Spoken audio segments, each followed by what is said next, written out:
بسم اللہ الرحمن الرحیم۔ قوموں، نسلوں اور زبانوں کی سچی کہانی اور حقیقی ترجمانی کا نام ہی تاریخ اسلام ہے۔ تاریخ اسلام جلد اول، مولانا اکبر شاہ خان نجیب آبادی رحمۃ اللہ علیہ۔ پیش لفظ: بسم اللہ الرحمن الرحیم۔ لا الہ الا اللہ۔ تاریخ عالم پر نظر ڈالنے سے معلوم ہوتا ہے کہ دنیا کے ہر ملک اور ہر زمانے میں جس قدر نبی، مصلح، پیشوا اور بانیان مذاہب گزرے ہیں، وہ سب کے سب ایک ذات واجب الوجود کے قائل و معتقد تھے،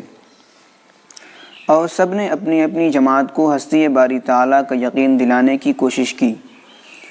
حضرت آدم علیہ السلام، حضرت نوح علیہ السلام،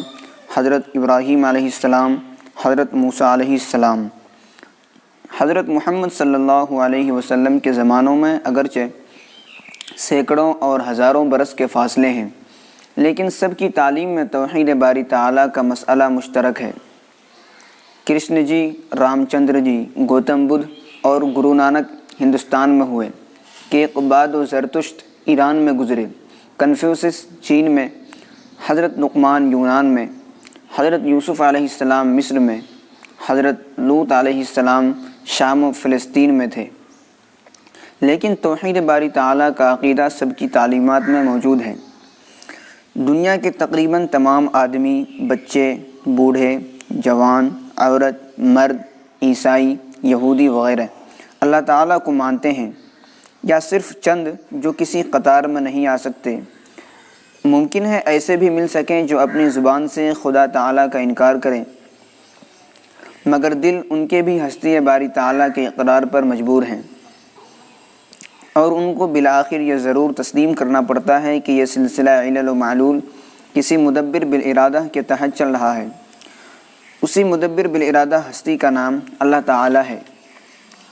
دنیا کے اس عظیم الشان اتفاق کا انکار اور تمام اہل دانش و بینش کے متفقہ عقیدے کی تغلید و تردید پر کوئی شخص جو دیوانہ نہ ہو آمادہ نہیں ہو سکتا۔ محمد الرسول اللہ روما کی عظیم الشان سلطنت کے ٹکڑے ہو چکے تھے، اس کے نیم وحشیانہ آئین و قوانین بھی مسخ ہو کر اپنے مظالم و معائب کو اور بھی زیادہ مہیا و موجود، اور محاسن کو جو پہلے ہی بہت کم تھے معدوم و مفقود کر چکے تھے۔ ایران کی شہنشاہی ظلم و فساد کا ایک مخزن بنی ہوئی تھی۔ چین و ترکستان خونریزی و خونخواری کا مامن نظر آتے تھے۔ ہندوستان میں مہاراجہ اشوک اور راجہ کنشک کے زمانے کا نظام و انتظام ناپید تھا۔ مہاراجہ وکرماجیت کے عہد سلطنت کا تصور بھی کسی کے ذہن میں نہیں آ سکتا تھا۔ نہ بدھ مذہب کی حکومت کا کوئی نمونہ موجود تھا، نہ برہمنی مذہب کا کوئی قابل تذکرہ پتہ و نشان دستیاب ہو سکتا تھا۔ عارف بدھ کا نام عقیدت سے لینے والوں کی حالت یہ تھی کہ حکومت کے لالچ، دنیا طلبی کے شوق اور ضعیف الاعتقادی کے نتیجے میں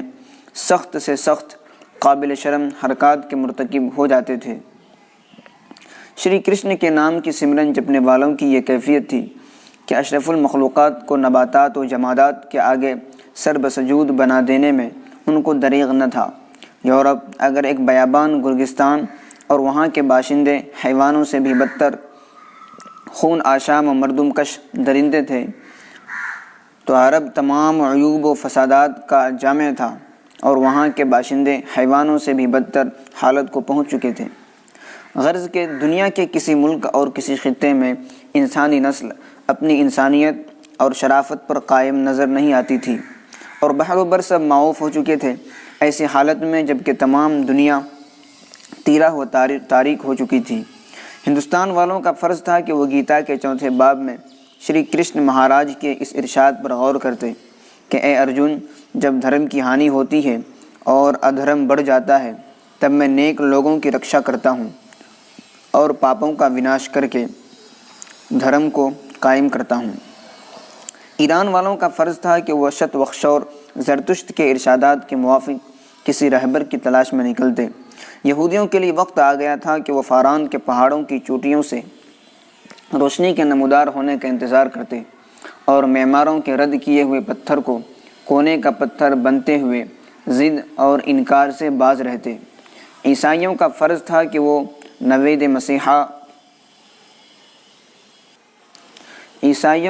تھا کہ وہ دعائے خلیل اور نوید مسیحا کو اپنی امیدگاہ بناتے، لیکن دنیا کے عالمگیر فساد اور زمانہ کی ہمہ گیر تاریکی نے دلوں کو اس قدر سیاہ اور آنکھوں کو اس قدر بے بصارت بنا دیا تھا کہ کسی کو اتنا بھی ہوش نہ تھا کہ اپنے آپ کو مریض جانتا اور دوا کی طلب میں قدم اٹھاتا۔ ایسے زمانے اور ملک عرب جیسے خطے میں ہادی برحق رسول رب العالمین، خیر البشر، شفیع المذنبین حضرت محمد صلی اللہ علیہ وسلم نے شرک کی خباثت، بت پرستی کی تاریکی، فتنہ و فساد کی نجاست اور عصیان و بے شرمی کی پلیدی کو دور کرنے کے لیے لا الہ الا اللہ کی آواز بلند کر کے انسان نما لوگوں کو انسانوں کو بااخلاق انسان اور بااخلاق انسانوں کو باخدا انسان بنا کر دنیا کی تاریکی و ظلمت کو ہدایت، نور، امن، راستی اور نیکی سے تبدیل کرنے، یعنی گمراہ، بت پرست، عصیاں اشتیار لوگوں کو مسلمان بنانے کا فریضہ انجام دیا۔ حضرت نوح علیہ السلام نے عراق عرب کے گمراہ لوگوں کو راہ راست پر لانے میں سینکڑوں برس مصروف تبلیغ رہ کر بالآخر رب لا تذر علی الارض من الکافرین دیارہ کی تلوار سے سب کا قصہ پاک کرنے پر مجبور ہوئے۔ حضرت موسیٰ علیہ السلام نے مصریوں اور ان کے متکبر بادشاہ کو راہ راست پر لانے کی امکانی کوشش کی، لیکن بالآخر موسیٰ علیہ السلام اور نبی اسرائیل نے وہ نظارہ دیکھا جس کی نسبت ارشاد ہے وَأَغْرَقْنَا آلَ فِرْعَوْنَ وَأَنْتُمْ تنظرون۔ ہندوستان میں مہاراجہ رام چندر جی کو لنکا پر چڑھائی اور راکشسوں سے لڑائی کرنی پڑی۔ شری کرشن مہاراج کو کروکشیتر کے میدان میں ارجن کو جنگ پر آمادہ کرنا پڑا اور کوروں کی نافرمانی جماعت کو پانڈوں کے ہاتھوں پر برباد کرانا پڑا۔ ایران میں زرتشت نے اسفندیار کی پہلوانی اور سلطنت کیانی کی حکمرانی کو ذریعہ تبلیغ و اشاعت بنایا، مگر پاکستانی صحائف اور عمرانی روایات جو اہل نظر تک پہنچی ہے سب کی سب متفق ہیں کہ تمام قابل تکریم بانیان مذاہب اور مستحق کے تعظیم ہادیان صداقت کی کوششوں اور کامیابیوں میں یہ نظیر ہرگز تلاش نہیں کی جا سکتی کہ 25 سال سے کم مدت میں دنیا کا بہترین ملک اور عرب کے جاہل وحشی لوگ ساری دنیا کے معلم اور سب سے زیادہ مہذب و بااخلاق بن گئے ہوں۔ 100 برس سے کم یعنی صرف 80 سال کے عرصے میں حضرت محمد صلی اللہ علیہ وسلم کے لائے ہوئے مذہب کا ماننے والے بحر اٹلانٹک سے بحر الکاہل یعنی چین کے مشرقی ساحل تک، یا یوں کہیے کہ تمام متمدن دنیا کا احاطہ کر چکے ہوں۔ اس محیر العقول اور خارق عادت کامیابی کی نظیر دنیا پیش نہیں کر سکتی، اور تعلیم اسلامی کی خوبی اگر تمام قوانین مذاہب پر فائق اور محاسن ملل کی جامع ہے تو حضرت محمد صلی اللہ علیہ وسلم کی خیر البشر، خاتم النبیین، رحمت للعالمین ہونے میں کسی کو کیا کلام ہو سکتا ہے، اور دنیا میں کس کا حوصلہ ہے جو ان کی لائی ہوئی کتاب قرآن مجید کی اس لانظیر صفت اور اس ناقابل تردید دعویٰ اور خدائی دعویٰ کی تردید پر آمادہ ہو سکے کہ نحن نزلنا الذکر وإنا لہ لحافظون۔ قوموں کو منازل ترقی طے کرانے اور قوموں کو ذلت و پستی سے بچانے کے لیے تاریخ ایک زبردست، مؤثر اور نہایت قیمتی ذریعہ ہے۔ قومیں جب کبھی قعر مذلت سے بام ترقی کی طرف متحرک ہوئی ہیں، انہوں نے تاریخ ہی کو سب سے بڑا محرک پایا ہے۔ قرآن کریم نے ہم کو یہ بھی بتایا ہے کہ سعادت انسانی اور دین و دنیا کی کامرانی حاصل کرنے کے لیے تاریخ کا مطالعہ نہایت ضروری ہے۔ چنانچہ خدا تعالیٰ نے لوگوں کو عبرت پذیر اور نصیحت یاب ہونے کے لیے کلام پاک میں جا بجا سابقہ کے حالات یاد دلائے ہیں کہ فلاں قوم نے اپنے بدعمالیوں کے کیسے نتائج دیکھے اور فلاں قوم اپنے اعمال حسنہ کی بدولت کیسی کامیابی و فائز المرام ہوئی۔ آدم، نوح، ابراہیم، موسیٰ علیہ السلام وغیرہم کے واقعات اور فرعون، نمرود، عاد، ثمود وغیرہم کے حالات قرآن کریم میں اس لیے مذکور و مستور نہیں ہیں کہ ہم ان کو دل بہلانے اور نیند لانے کا سامان بنائیں، بلکہ یہ سچے اور یقینی حالات اس لیے ہمارے سامنے پیش کیے گئے ہیں کہ ہمارے اندر نیک کاموں کے کرنے کی ہمت اور بدعمالیوں سے دور رہنے کی جرأت پیدا ہو۔ اور ہم اپنے حال کو بہترین مستقبل کا ذریعہ بنا سکیں۔ انبیاء علیہم السلام جو بنی نوع انسان کے سب سے بڑے محسن، سب سے زیادہ خیرخواہ اور سب سے زیادہ شفیق علی خلق اللہ ہوتے ہیں، انہوں نے جب کبھی کسی قوم کو ہلاکت سے بچانے اور عزت و سعادت سے ہمکنار بنانے کی سعی و کوشش فرمائی ہے تو اس قوم کو عہد ماضی کی تاریخ یاد دلائی ہے۔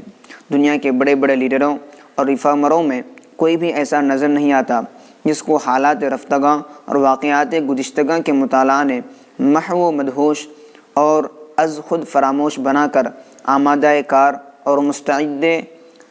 سعی و ایثار نہ بنایا ہو۔ یہی وجہ ہے کہ ہر ایک واعظ اور ہر ایک لیکچرار جو سامعین کو اپنے حسب منشا پرجوش اور آمادہ کار بنا سکتا ہے، اس کے وعظ یا لیکچر میں پاکستانی واقعات اور بزرگان گزشتہ کے حالات کی یاد دہانی یعنی تاریخی چاشنی ضرور موجود ہوتی ہے۔ مشاہیر گزشتہ کے حالات و واقعات میں بھی جن مشاہد سے مذہبی، قومی، ملکی تعلقات کے ذریعے ہمارا قریب رشتہ ہوتا ہے، ان کے حالات کا ہم پر زیادہ اثر ہوتا ہے۔ رستم و اسفندیار اور گشتاسپ و نوشیروان کے حالات کا مطالعہ جس قدر ایک ایرانی یا ایک پارسی کے دل میں شجاعت، مذہبیت اور عدل و انصاف کے جذبات کو مشتعل بنا سکتا ہے، کسی جینی یا ہندوستانی پر ویسا اثر نہیں کر سکتا۔ بھیم و ارجن اور بکرماجید و پرتھی راج کی داستانیں ہندوؤں پر جو اثر کرتی ہے، عیسائیوں پر ان کا ویسا ہی اثر نہیں ہوتا۔ یہی وجہ ہے کہ آج جب کہ قوموں کی تاریخ کے اثر و نتائج سے لوگ واقف ہو چکے ہیں اور یہ حقیقت عالم آشکارا ہو چکی ہے کہ کسی قوم کو زندہ کرنے اور زندہ رکھنے کے سامانوں میں اس قوم کی گزشتہ تاریخ سب سے زیادہ ضروری سامان ہے، تو ہم اپنی آنکھوں سے دیکھ رہے ہیں کہ وہ قومیں جو اپنی کوئی باعظمت و پرشوکت تاریخ نہیں رکھتی، فرضی افسانوں اور جھوٹے قصوں کی تصنیف و تالیف میں مصروف ہیں، اور ان فرضی قصوں کو تاریخی جامہ پہنا کر افراد، قوم اور نوجوانان ملک کے سامنے اس طرح پیش کر رہی ہیں کہ ان کی صداقت کا یقین ہو جائے۔ دروغ کو فروغ دینے کی یہ قابل شرم کوشش قوموں کو محض اس لیے کرنی پڑ رہی ہے کہ وہ قومیں اپنے افراد کو ان کے علو مرتبت کا یقین دلائے بغیر مسابقت اقوام کے میدان میں تیز گام بنا ہی نہیں سکتی، اور یہی سبب ہے کہ ہر ایک وہ قوم جو کسی دوسری قوم کو رقابت یا عداوت کی نگاہ سے دیکھتی ہے، اس کی تاریخ کو مسخ کرنے اور اس کے افراد کو اپنی تاریخ سے غافل اور ناواقف رکھنے کی کوششوں میں مصروف نظر آتی ہے۔